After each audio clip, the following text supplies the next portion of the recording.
দেখো বন্ধুরা, ভাতও আমার হয়ে গেছে। এবার ভাত আমি নামাবো।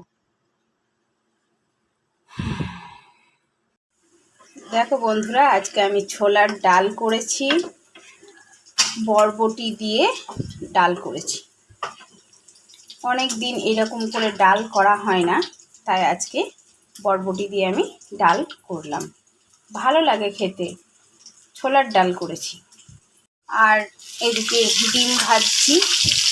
ডিমের ঝোল হবে। ঝোল বলবো না, গা লাগা লাগা করে কারি করব। তো ডিম আমার ভাজা হয়ে গেছে, এবার আমি তুলে রাখবো। ডিমের মশলা আমি রেডি করছি। পেঁয়াজ, টমেটো, রসুন, আদা ভালো করে পেস্ট করে নিয়েছি। আর গুঁড়ো মশলা দিয়েছি জিরে, ধনে, একটু মিট মশলা আর একটু গরম মশলা, সব কিছু দিয়ে একবারে মশলাটা ভেজে নেব।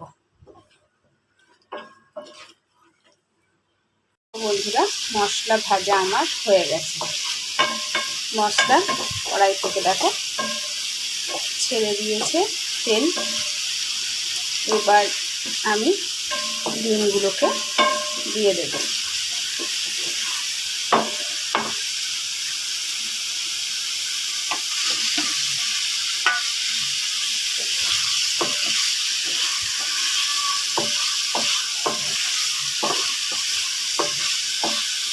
সামান্য পরিমাণে জল দিয়ে দিলাম।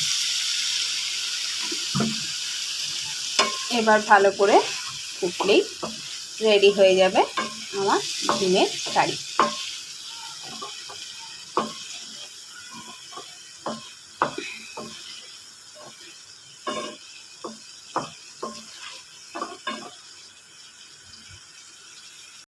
ডিমের কারি আমার রেডি।